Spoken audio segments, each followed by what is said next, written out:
여러분,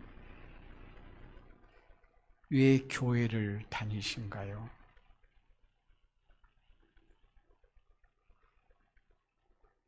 이렇게 물으면 구원 받으려고요. 이렇게 말해요.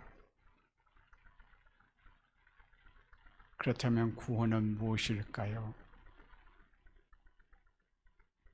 구원은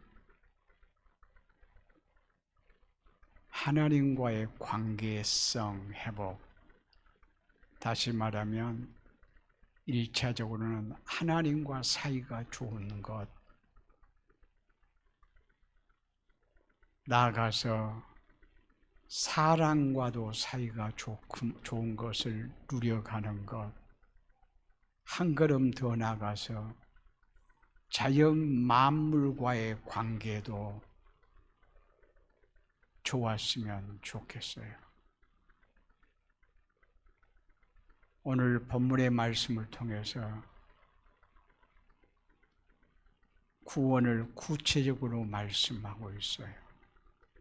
그래서 제목의 말씀을 복음 중에 복음이라, 이런 제목으로 말씀을 증거하려고 합니다. 그런데 오늘 눈여겨보아야 할 한 단어가 있는데, 처음에 시작을 그가라고 하는 말씀으로 시작해요. 또 그의 사랑, 또 14절에서는 그의 아들, 그가 누구일까요? 하나님이세요. 오늘 본문의 말씀은 무슨 내용이라고요? 구원에 대한 말씀이에요. 그러니까 구원을 계획하시고 구원을 베푸시는 분은 하나님이시다.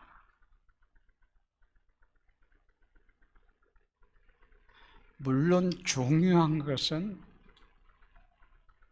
그리스도 예수 안에서다. 그러니까 구원은 하나님께서 주도적으로 주시는 것이고, 그리스도 예수 안에서 얻는 것이 구원이다. 이렇게 말씀할 수 있어요. 하나님이 창세기에서부터 구원을 약속하셨어요. 그래서 창세기 3장 15절의 말씀은 원시 복음이라, 최초의 복음이라, 이렇게 말씀해요. 곧 구원을 약속하신 거예요. 여인의 후손 예수 그리스도 안에서 구원을 얻게 될 것을 약속하셨어요. 하나님은 약속에 신실하세요. 우리 사람은 무지해서 연약해서 약속을 해가지고도 깜빡 잊어버리기도 하고, 악해서 의도적으로 어기기도 하고, 여러 가지 모양으로 어길 때가 많지만, 하나님은 전지전능하시고 신실하셔서 반드시 약속을 지키시는 하나님이시다. 그 약속이 뭐라고요? 그리스도 안에서 우리를 향한 구원이다 라고 이렇게 말씀할 수가 있습니다. 그런데 오늘 본문의 말씀에서 하나님께서 우리 주 예수 그리스도를 통해서 이루실 일들이 어떤 일들인가 구체적으로 말씀해요.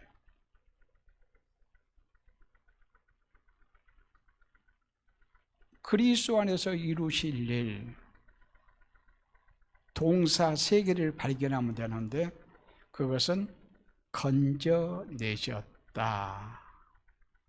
옮기셨다, 얻게 하셨다, 이 말이에요.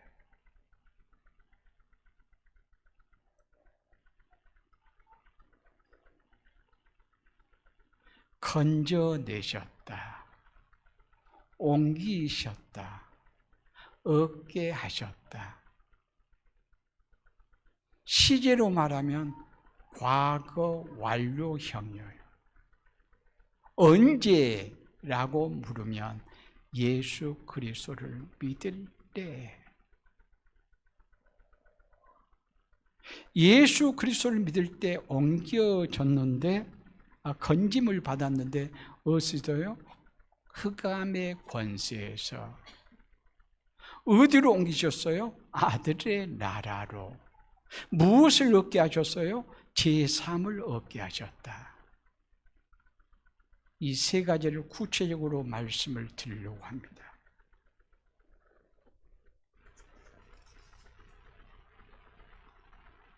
하나님께서 우리를 어디에서 건져내셨다고요? 흑암의 권세, 어둠의 권세. 어둠의 권세를 쥐고 있는 자가 누군가? 사탄과 그의 일당인 악한 영들이라고 이렇게 말씀하고 있습니다. 사탄과 악한 영이 역사하면 제 뭉치처럼 그런 존재가 되어서 죄를 짓습니다. 이 죄는 아담으로부터 말미암아요. 그래서 로마서 5장 12절 말씀을 보면 이렇게 말씀해요. 로마서 5장 12절 말씀.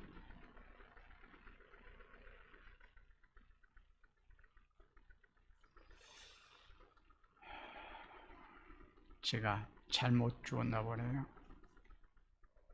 로마서 5장 12절 말씀. 한 사람의 죄로 세상에 죄가 들어오고, 한번 봐요. 다 같이 읽어보게요.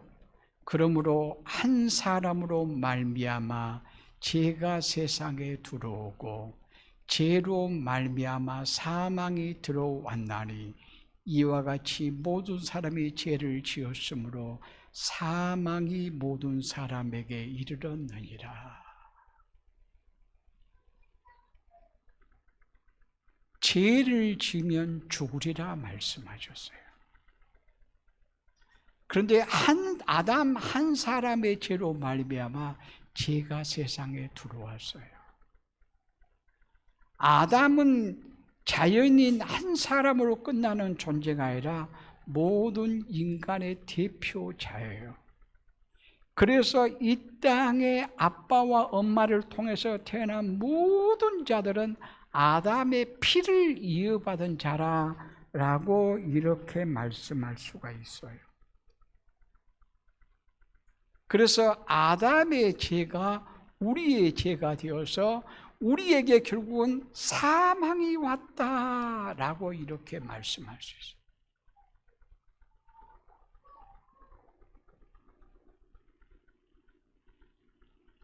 이 사망 가운데 산다는 말은 하나님 없이 산다는 말이에요.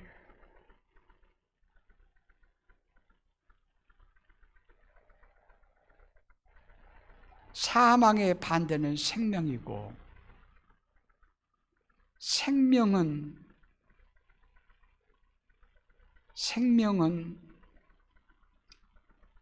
관계 회복, 사이 좋아진 거예요. 곧 구원이라고 말할 수가 있죠. 우리 사람이 어떻게 구성되어 있느냐? 영혼과 육체로 구성이 되어 있어요. 우리의 몸에서 영혼이 떠나면 곧 분리된다고 말이죠. 이러면 그를 죽었다라고 말해요.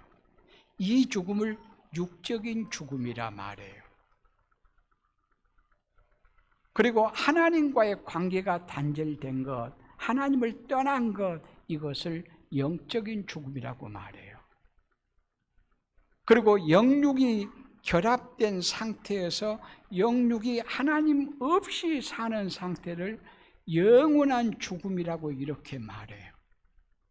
그러니까 영육이 장차 예수 그리스도 밖에 있으면 영원한 죽음을 맛보게 될 것이라 그 말이에요. 우리는 하나님 없이 사는 존재, 이것이 사탄의 지배 아래 사는 존재라 이렇게 말씀할 수 있어요. 그래서 결국은 감각 없는 자가 되어서 죄인지 아닌지 구분을 할 수 없을 뿐만이 아니라 죄를 짓고도 무감각한 상태에 빠져 들어간다 그 말이에요. 그래서 에베소서 2장 18절, 19절, 31절 말씀 보면 모든 악독과 노함과 분냄과 떠드는 것과 비방을 일삼는다라고 말해요. 더러운 욕심을 따라 산다고 말해요. 또한 그리스도 밖에서는 그리스도를 알기 전에는 에베소서 2장 2절 말씀 보면 세상의 풍조를 따랐다라고 말해요.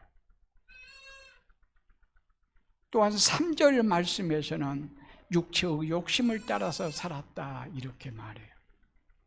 그러니까 그리스도 밖에서 흑암의 권세 아래 사는 자들은 어떻게 하면 내 욕심을 채울 것인가 거기에 몰입되어 있고, 조금 더 나가면 세상의 풍조가 세상의 유행이 무엇인가 거기에 맞추려고 그래요. 하나님과의 관계에서 하나님의 뜻은 어디에 있는가, 진정한 선은 무엇인가 여기에는 전혀 관심이 없어요. 그저 내 욕심만 채워지면, 또 세상의 풍조에 합당하면 이렇게 하면 되는 거라고 이렇게 생각해요. 이것이 어둠의 권세 아래 머물 때의 현상이라고 이렇게 말씀할 수가 있어요.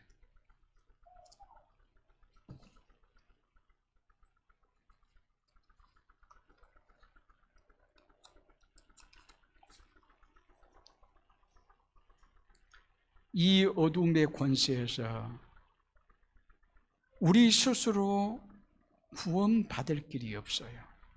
또 할 생각도 하지 못하고 살아왔는데 하나님께서 친히 우리 주 예수 그리스도를 통해서 어둠의 권세 안에 지내던 우리를 건져내셨다.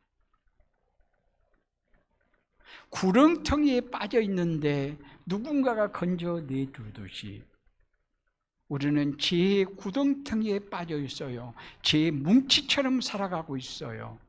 우리의 말하는 거나 생각하는 거나 행동하는 것이 하나님을 거역하는 일들만 하고 살았어요.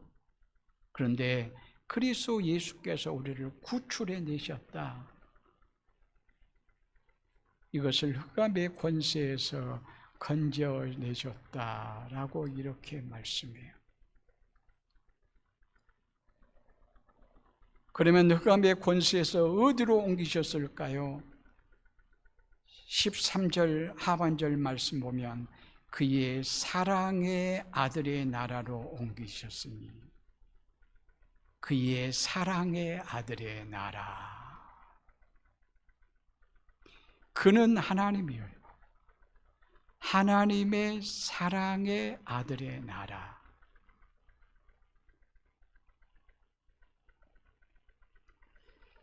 예수님께서 공생애를 시작하실 때 세례 받으시고 하늘에서 음성이 나기를 이는 내 사랑하는 아들이요 나의 기뻐하는 자라 말씀했어요. 그러니까 예수님은 하나님이 사랑하는 아들이에요.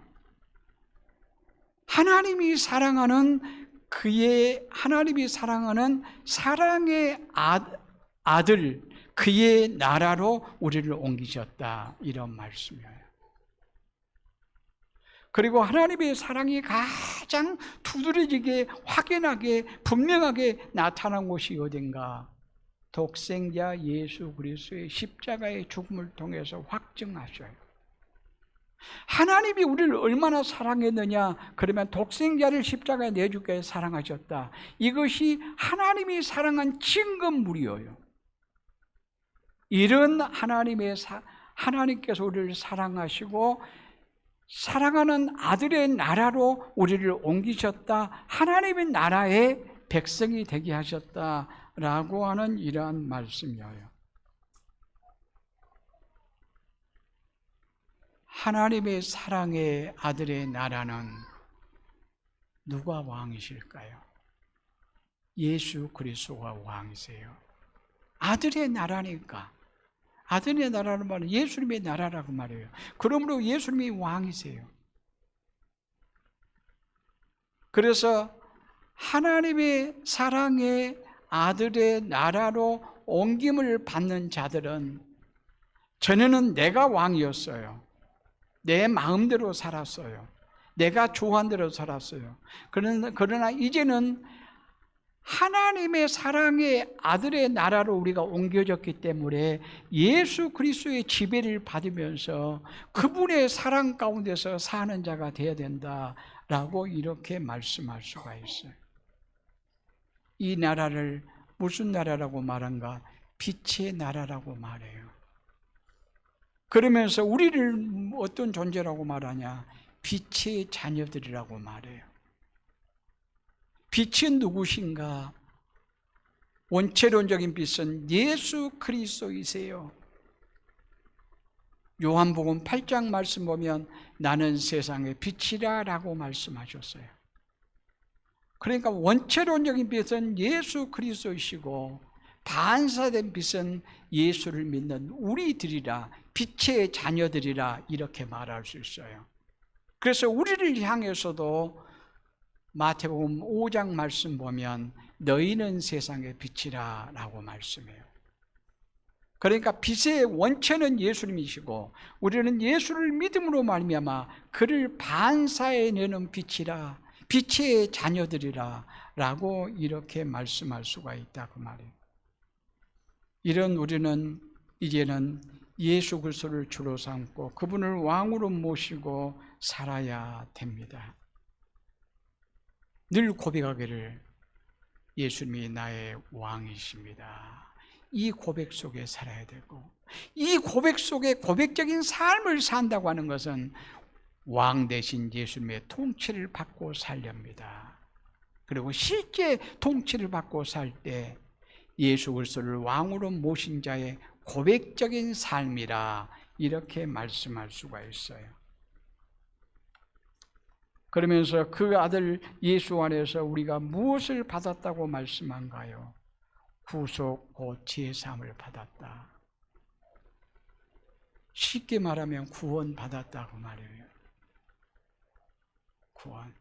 구원은 어디서요? 그 아들 예수로 말미암아.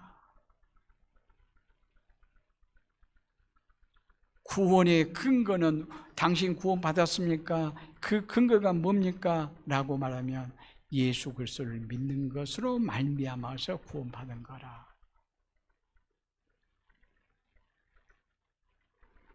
제사함의 근거는 오직 예수 그리스도의 피밖에 없어요. 에베소서 1장 7절 말씀 보면 이렇게 말씀하고 있어요.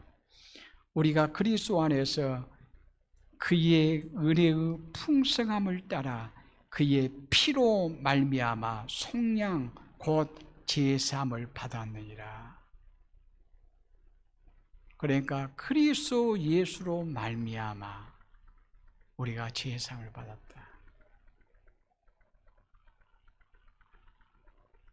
요한일서 1장 7절에 보면 그 아들 예수의 피가 우리의 모든 죄를 사하실 것이요, 모든 죄, 크고 작은 죄, 많고 적은 죄, 과거의 지은 죄나 현재나 미래의 죄까지, 마음의 생각이나 입술의 말이나 행동의 죄까지 모든 죄 사함 받을 수 있는 근거가 뭐냐? 예수 그리스도의 피다. 예수 그리스도의 피 없이는 용서받을 죄 없고, 예수 그리스도의 피라면 용서받지 못할 죄가 없다. 이 세상이 너무나도 착하고 대단하고 선하고 아름다운데요, 저 사람은 구원받지 않겠는가요? 없다 그 말이에요. 구원받을 수 없다. 그러나 이 세상에 너무나도 사람같이 못하는, 양심도 없고 짐승 같은 아주 못된 흉악한 죄인도 예수 그리스도의 피면 능히 구원을 받을 수 있다. 예수님밖에 없음을 말씀하고 있습니다. 죄의 싹은 사망이라고 말씀했죠.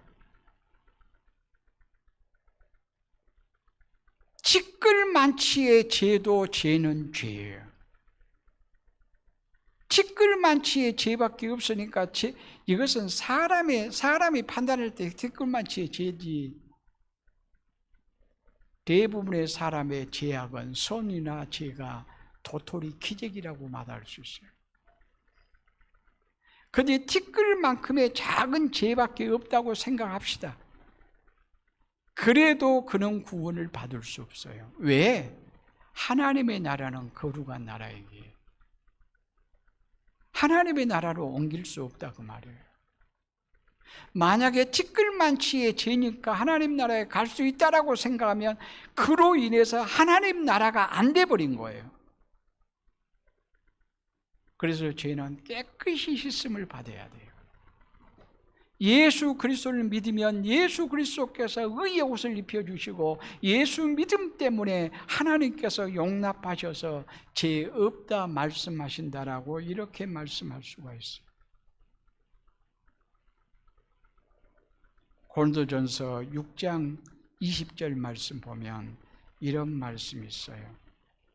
6장 20절 고린도전서, 제가 안 줬나요? 값으로 산 것이 되었으니 그런즉 너희 몸으로 하나님께 영광을 돌리라. 예수 그리스도의 핏값으로 산 바 되었다. 예수 그리스도의 핏값으로 산 바 되었으니 우리는 누구의 것이라? 하나님의 것이라, 예수님의 것이라 라고 말했어요. 예수의 핏값으로 샀으므로 우리의 가치가 어느 정도 예수님의 핏값이라 이렇게 말할 수 있어요. 그러니까 당신이 값이 어느 정도인가요? 얼마짜리인가요? 이렇게 말하면 예수님의 핏값이라, 다시 말하면 예수님 짤이라 이렇게 말씀할 수 있어요. 우리의 존귀함이, 우리의 대단함이, 우리의 아름다움이, 우리의 귀함이 어느 정도인가? 천하보다 귀하다라고 말씀하는데 이걸 좀 더 구체적으로 말하면 예수님 짤이 정도 된다라고 말할 수 있어요. 하나님은 예수님과 우리를 자리바꿈하셨어요. 우리를 그래서 죄의 종에서 하나님의 아들들 되게 하셨어요. 하나님의 아들들이 되었다라고 하는 의미에서 하나님이 보실 때는 예수님처럼 우리를 여기신다 그런 말씀이에요. 그런 의미에서 우리는 대단한 존재예요. 참으로 가치 있는 존재예요. 엄청나게 귀한 존재예요. 왜요? 하나님께서 보실 때는 우리를 예수님처럼 본다 그 말이에요. 내가 내 아들을 내어주고 너를 구원했지 않니? 구원받은 너를 자녀로 삼았으면 네가 자녀되면 내 본체론적인 아들 예수와 다를 바 없다 그 말이에요. 하나님이 보실 때 그렇게 보세요. 우리 예수님은 하나님의 본체론적인 아들이라면 우리는 양자론적인 자녀들이에요. 양자라고 해서 특권이 본체론적인 아들과 다를 바 없다. 우리를 예수의 자리에 앉히셨다. 누가? 하나님이 그리하셨다. 우리는 이런 존재라고 하는 사실을 알아야 될 것입니다.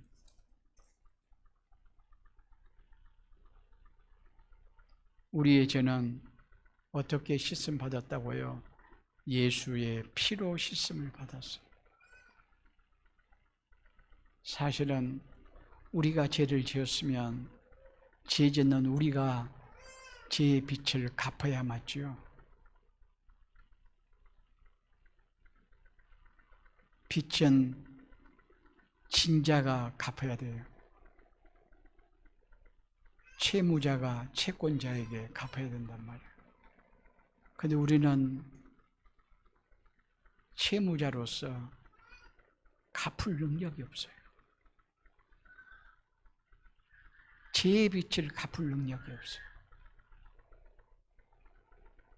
누가 대신 갚아줄 수도 없어요. 왜냐하면 죄의 빚이라고 하는 것은 나만이 죄가 아니라, 나만 죄인인 것이 아니라 모두가 죄인이기 때문에, 나만 죄인 같으면 대신 다른 사람이 나를 대신해 줄 수 있겠죠. 그러나 나도 죄인이고 저 사람도 죄인이고 다 자기 죄로 죽게 돼 있어요. 그러니 나 스스로도 죄의 빚을 갚을 수 없고 다른 사람도 내 죄의 빚을 갚아줄 수 없고 오직 죄의 빚이 없는 자만이 갚을 수 있으니 죄 없으신 예수님, 죄 없으신 예수님, 이분만이 나의 죄의 빚을 대신 갚아주실 수 있다고 말이에요. 그래서 예수님께서 나를 위해서 십자가에 죽으신 것을 대속의 죽음이라 이렇게 말씀해요. 우리 스스로는 갚을 길 없어. 하나님이 독생자를 십자가에 내어주시기까지 하시면서 우리의 죄의 문제를 해결해 주시고 죄사함 받게 하시고 의롭다 하시어 하나님의 자녀 삼으시고 하나님의 나라로 갈 수 있는 자로 옮기셨다, 이렇게 말씀할 수가 있어요. 우리가 알 것은 예수님 앞에 예수님으로 말미암아 죄 용서함을 받는 것은 그것으로 끝나는 것이 아니라 이 구원의 완성은